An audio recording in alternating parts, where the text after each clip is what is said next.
As you can see, I'm still just with the underpainting. I think I have something that's going to work. Before I get started, I want to talk about things that aren't working that I need to change. And this is where I'm going to explain a little bit about negative space. And, this is negative space. This area here, the areas that don't really have a subject in it, but negative spaces are incredibly important. And some of the basic rules when you're painting something as simple, which is a wrong word because still lifes are not at all simple, but I mean that as in the sense of the composition, just two pairs in the shadow, a foreground and a background. You're not dealing with a landscape that has all sorts of things that you have to deal with. But you really have to be careful about the negative space. And before I get into that again, even just painting the two pairs, if you look at these two pairs, they're pretty much the same size. I mean, they really are like basically the same size. One is just slightly bigger than the other. And if I had done that here, made this pair the same size as this pair, it wouldn't work as well. It would be just slightly annoying to the eye. So with that same idea of always trying to make each part of your painting slightly unbalanced, meaning I'll make this pair larger and this one smaller, which will help the eye to come to the focal point here. This is the star of the show, and this is a secondary actor or actress. And in the same sense, your negative space is incredibly important, especially with such a simple or minimal composition. So if we're trying to keep, the same size, here's the width of this pair, and you see how the second pair is much smaller, and the height as well, but just a little, less. But it's enough to keep they don't look the same. And the same thing with the negative space here. What I notice when I'm trying to put the shadow up on this imagined wall, I have a shape here that is very similar. It looks like a big W. And that's not going to work. It will disrupt without you actually even knowing what it is about this painting that's bugging you. So there's a couple of things I can do. I can leave it as is and then maybe add a leaf. I can put in a leaf and that would break up, this area, which isn't a bad idea at all. Or I can bring the background up higher and just have this shadow stretching across the table. And that's also not a bad idea. So I'll tell you what distinguishes the answer for me, and that is all the action is happening here, right? The foreground will be a little bit more exciting. Everything's happening here. And I tend to like my my background line, the table I want it to happen in that same area. If I move this up here, it'll work just fine, right? But it also distracts from the intensity that I want in this area. So I'm going to keep it here and probably add a leaf, which I think is a pretty nice idea and would keep this circular movement going if there's something up here that's breaking up this line in here. Another option is to just really adjust the shadow so it's, you know, I should clarify that this, it would be more of a roundish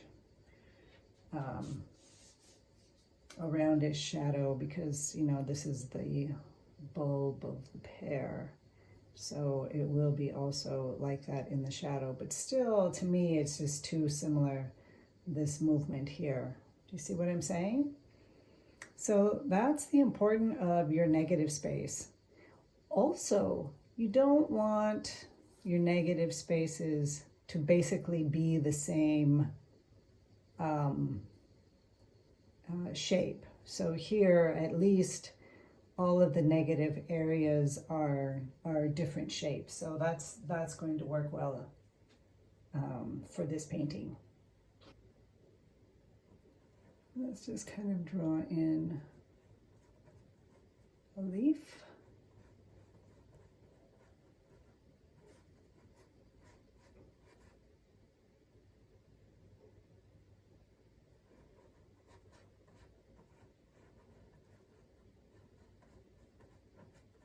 And that already does something, doesn't it? It, rather than bringing the movement up and out, it's bringing it back and down, and it's catching on here and bringing the eye back. So it's, we've got a triangle going, and with nothing disturbing up here, you know, like the background, the wall behind, and, you know, it just works so much better this way. So I'm going to go with that.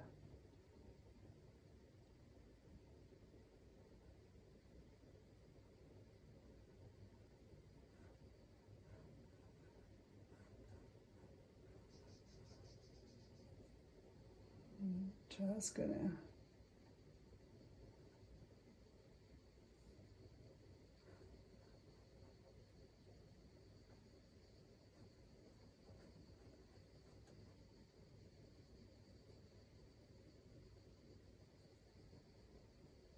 try and get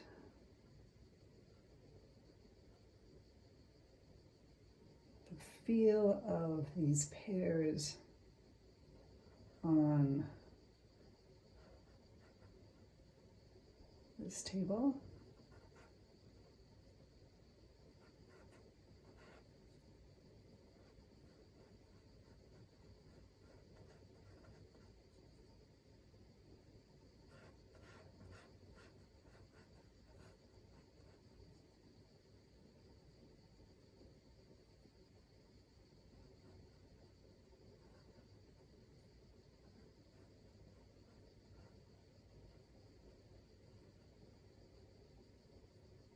We have a couple.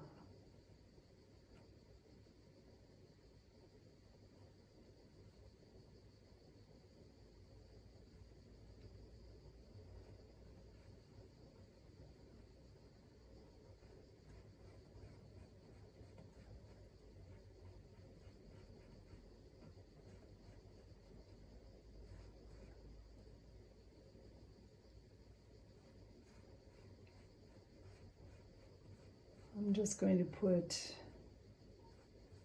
a basic shadow color down. If you can see, you probably can't see, in this area, the shadow color is much lighter than in this area because more diffuse light is able to come through, and I will take care of that as I go along. I'm going to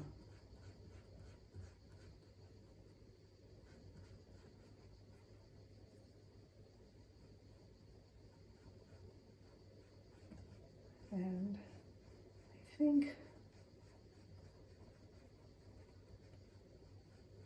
I will also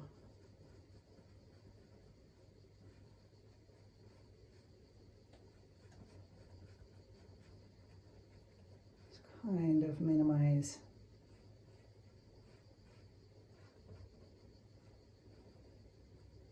this area, not make it quite such a big shadow. Now what I have to think about also is, will this leaf cast a shadow, and where would it cast the shadow on this wall? And it may be somewhere around here. It would also be quite light. So I'm just going to put an indication of that, and that might work really well, kind of connecting the two shadows of this pear and this leaf. It might not work. I'll have to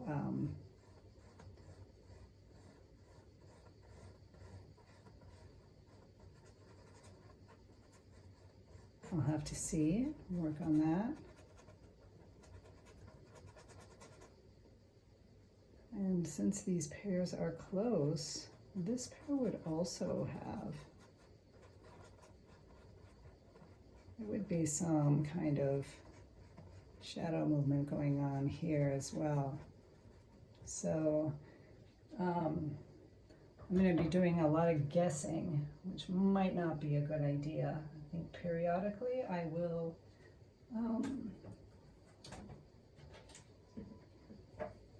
put up this board and take a look at how that works.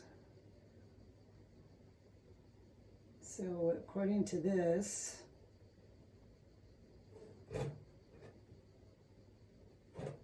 this first pear does not have any real evident shadow. I think if there was a leaf here, do you see if I put my finger there? I don't know if you guys can see this, but a shadow is happening over here, so that is working. Okay.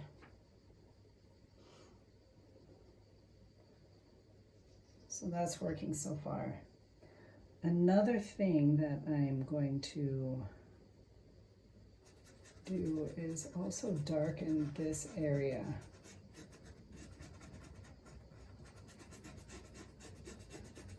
Just want to put this in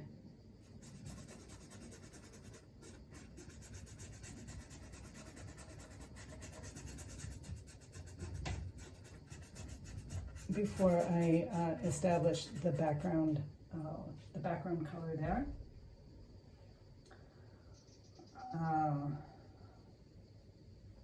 Now the next thing that I want to think about is the color relationships.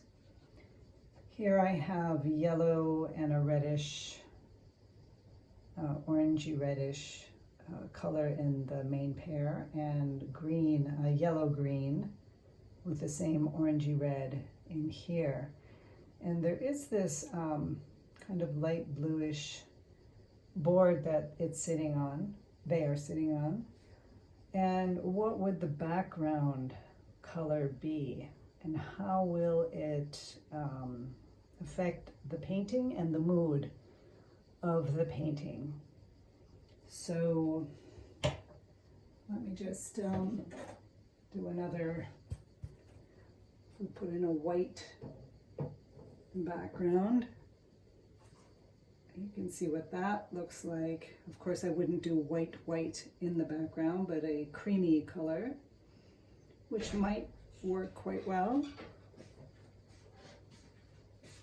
Okay, so got interrupted. Can't quite remember what I was talking about before I got interrupted. But probably I was working on this shape and wondering there isn't really a shadow from the stem, so I'm going to be careful not to put that in. I'm darkening this area, and that will bring this pear out even more, because when you put a light against dark,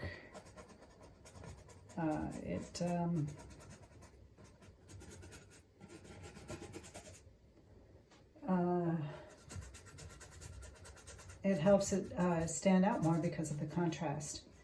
So I'm going to be working on that as well.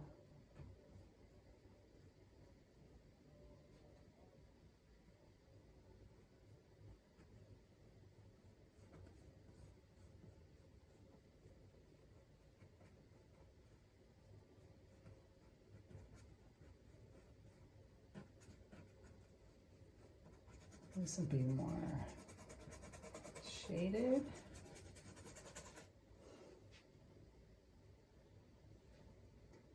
I don't want to do too dark of a background here,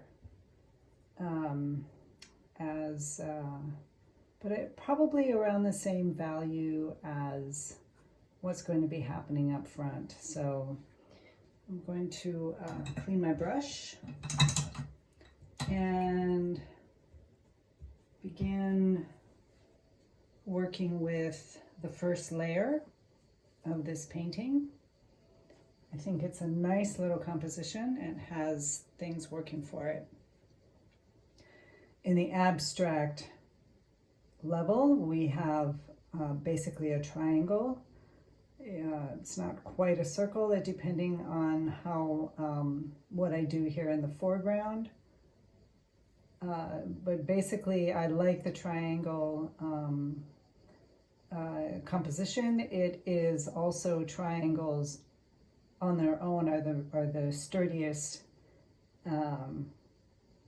geometric shape. And you know, you think, what does that have to do with painting? But in an underlying kind of way, it does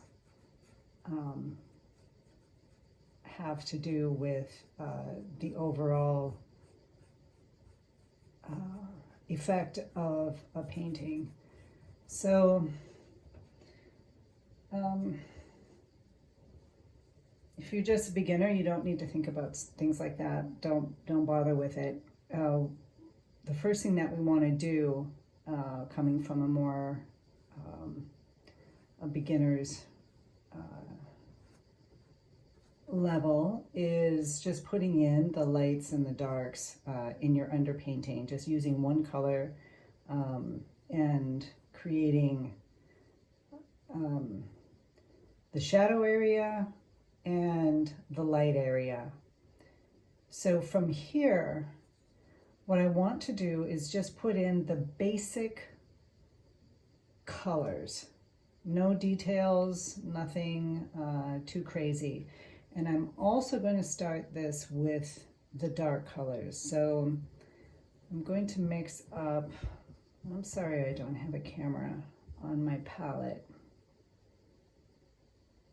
Basically this color here is an orangey color, not a bright orange. So I'm going to go with a quinacridone rose as a place to begin.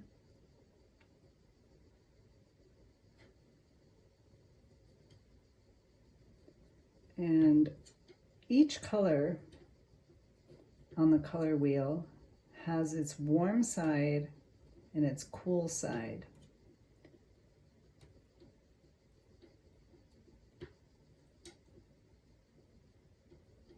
And I'm going to go towards this area here, which is a cooler red, orangey red.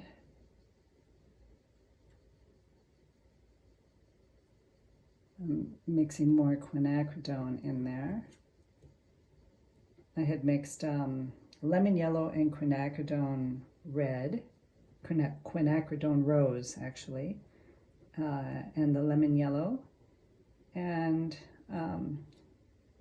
it's too bright, so I'm going to mix a little bit of the ultramarine blue, just a tad, to move it more towards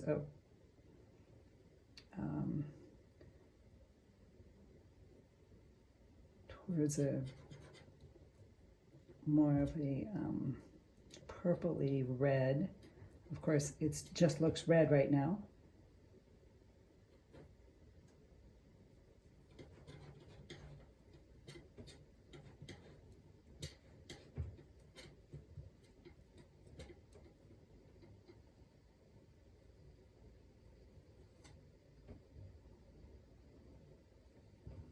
That might work for this very, very dark area here.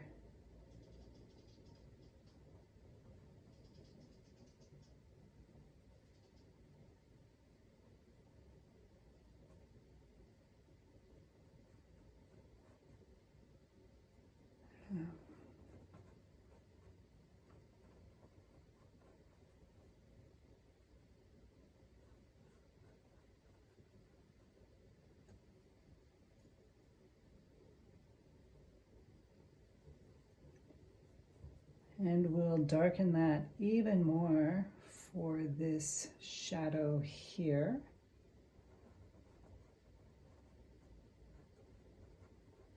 On this pear.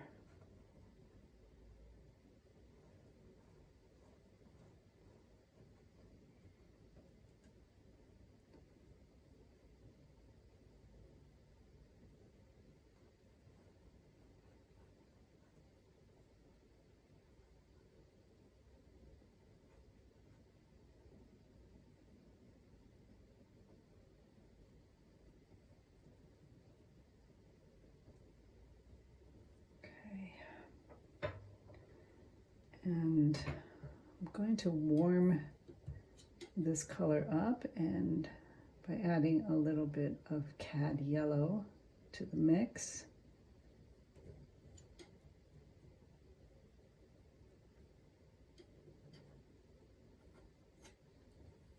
That's still too red.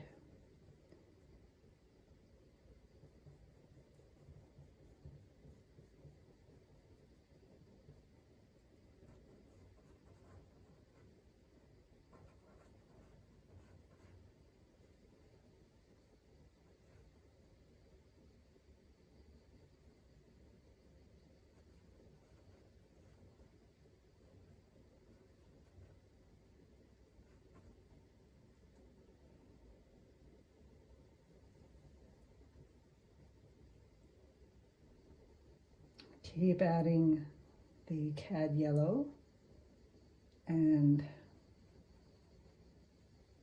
moving it around.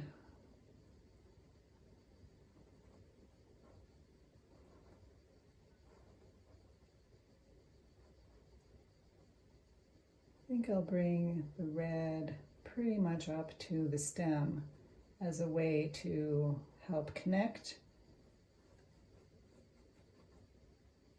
the two. Over in on the other pear, I will keep it very toned down, almost a brownish red.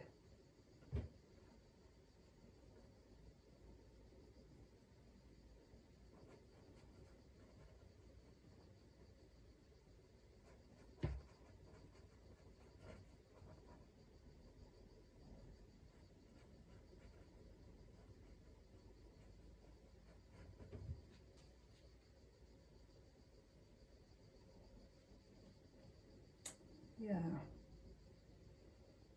I'm liking that. So now I'm going to clean off my palette knife. See, my palette knife is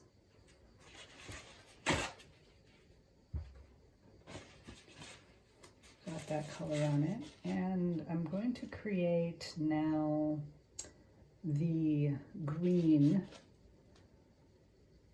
So I'm going to use the cad yellow. You can see that. I love cad yellow.